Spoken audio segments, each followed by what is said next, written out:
Hey everyone, welcome back to our final series. Today we are diving into the exciting preview of the Season 4. I will be sharing my first impressions and breaking down the major changes you can expect. Refer to the patch notes for the full details. But let's jump into the highlights that are going to shake up the game. We got 4 game-changing updates this season. Season sponsored tracks, the return of a Cashout to the rank mode, brand new weapons with modifications, and the fresh map. Let's take a close look. One of the biggest changes in Season 4 is the way seasonal contract works. As soon as you hop in the game, you will be able to choose between 3 sponsors: Engima, Isalt, and Holto. But there is a twist. Once you choose, you're locked in for entire season. You'll be representing that sponsor and working to earn exclusive rewards. Each sponsor aligns with a specific class.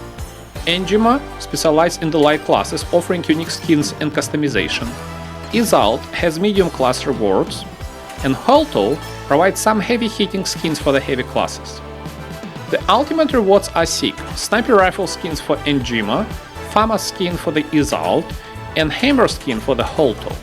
It's all wrapped up in the Battle Pass style progression, so get ready for some serious grinding to unlock them all.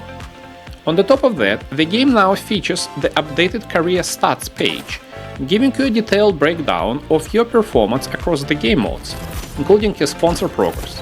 Plus, the revamped game card now offers even more customization and lets you showcase your personal stats. Personally, I've chosen the Isalt sponsor because FAMAS is the closest the weapon I usually play with, but Holto's customization definitely look cool too. I'd love to hear which sponsor you're leaning forward this season. Let me know in the comments below.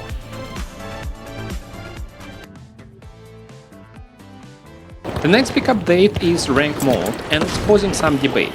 Terminal attack is out and Cashout is back as the main rank mode. But there is more.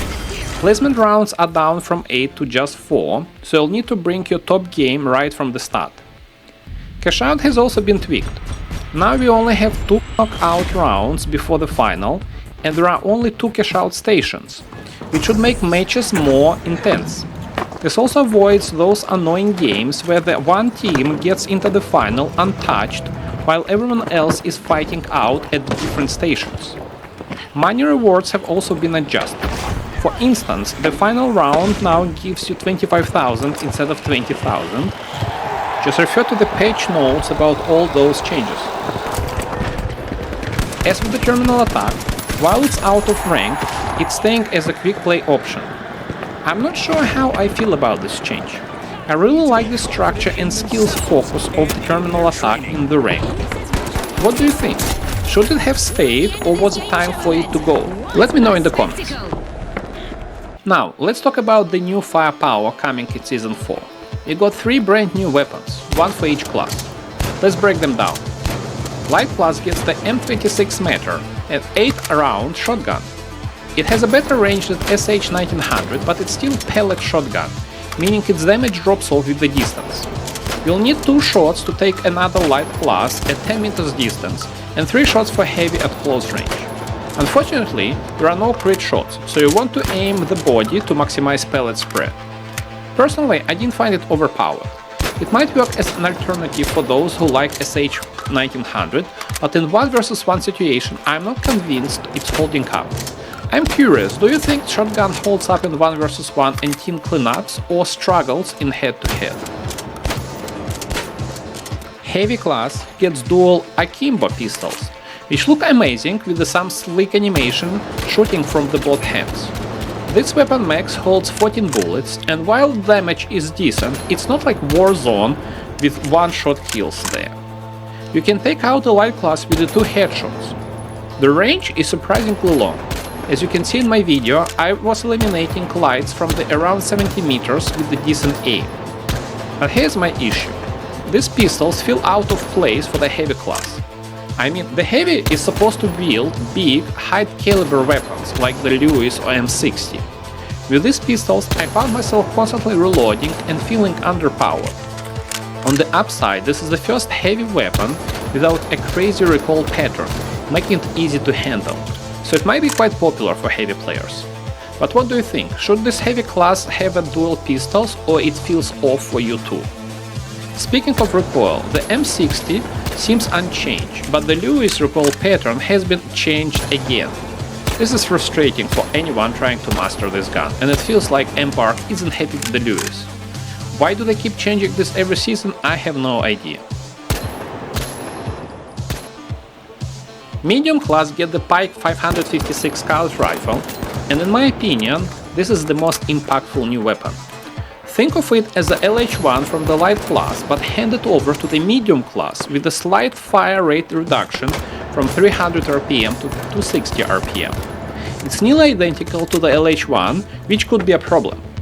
We already seen how the LH1 can dominate from 40 meters in the light class, so imagine that power in the hands of the medium class with a larger health pool.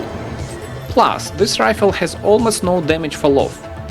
As you can see in my video, I have no troubles eliminating light classes from 70 meters with just 3 shots. I think this might need a nerf, it feels way too powerful, especially in modes like a terminal attack. Lastly, a small change for the AK-47. It now has 32 bullets instead of 30, but the weapon pattern seems unchanged. We'll have to wait for the public release and final patch notes to see if anything else gets tweaked. I wanted to know what weapons got your attention and interested if you think any new weapon becomes your main weapons. Let me know in the comments. Season 4 is also shaking things up with some new weapon customization. Starting with the scopes. You can now change your reticle, which is a solid addition to the game. For example, the stock reticle for AK-47 can be pretty obstructive when tracking enemies, and the same goes for the LH1. So being able to customize this is definitely a step in the right direction. But here's what I'm curious about, how far will it go? The weapon stat screen has been expanded to show more details, and I suspect this is just the beginning. If you're getting radical customization, it seems logical that Embark might have things even further, adding options for the muzzles, barrels, stocks and magazines. Imagine being able to tweak your weapon's fire rate at the cost of ADS speed, or adding laser point accuracy but sacrificing magazine size. That could change the game completely. I believe this is the direction the finals is headed, especially judging by the changes we've seen so far. And I'm all for it. More customization means more ways to personalize your playstyle. If you're interested to see how far weapons mods can go, look no further than the X-Defiant, where you can fully customize 5 different aspects of your weapon. For now, we only have scopes changes at the launch of Season 4, but I wouldn't be surprised if Embark rolls out more customization options through the seasons. Plus, this way your VR points will come in handy. All this customization will require a certain amount of VR to unlock them, similar to how we unlock new gadgets. I'm definitely looking forward to see more weapon customization. Imagine tweaking fire rate, accuracy and more. Do you think this customization is a fit for the finals or completely no-go directions?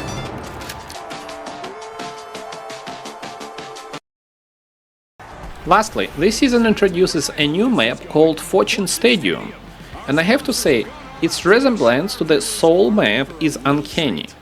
While it does fix some issues with the Soul map, like the hospital area, where we had only one path in and it was too easy to control it, Fortune Stadium brings its own set of problems. The map is too complex, with a lot of small rooms and levels, and it feels overly vertical and not as engaging as previous maps. In maps like Seas Horizon or Kyoto from the previous seasons, even with the several rooms, there were clear choke points where the actions naturally flowed, usually across just 2 levels. But in Fortune Stadium, you're fighting across 5 levels, with plenty areas where you can fall off the map entirely. It feels like the reskinned Soul map with the extra complexity, which in my opinion detracts from the gameplay. Honestly, I'm not sure why they decided to give us a new map that feels like it wasn't built from the scratch, especially after 100 days of waiting. This feels like a missed opportunity. In fact, I would go as far as to say that the map changes in Season 4 are the weakest we have seen in the all 4 seasons. The previous maps were much better designed and more enjoyable to play on. What do you think on this? I wonder how many of you think the map adds something fresh to the game or not. Now, let's move into my personal thoughts of Season 4. Honestly, my feelings are pretty mixed. While I appreciate the direction the finals is heading with the weapon modification, the overall amount and quality of changes this season feels underwhelming, especially compared to the previous seasons. With the player base dropping significantly, we need more impactful updates to bring people back. One major letdown for me is a lack of the new gadgets and specializations. And don't get me started on the Lewis recall pattern, it changes for the 4th time and it's getting frustrating. On the top of that, the new map feels like a reskinned version of the Soul, which expected more from the after 100 days of waiting. I watched the launch stream a few days ago, and many in the community have pointed out the same things. Compared to the previous seasons, this one seems to have the least impactful changes. And let's not forget the ongoing issues with the cheaters that Embark still hasn't addressed. A lot of people were left wondering where the development efforts were focused. On the bright side, I do think the move forward with the weapon customization is a great step, and it could bring more variety and depth to the gameplay as the season progresses. I'm definitely keeping an eye on how they expand this during the season. And that's it for today. I would love to hear what you all think. Do you agree with the weapon changes? How do you feel about the new map? And do you think the Pike 556 for the medium class is overpowered? Let me know in the comments below. And until next time, bye!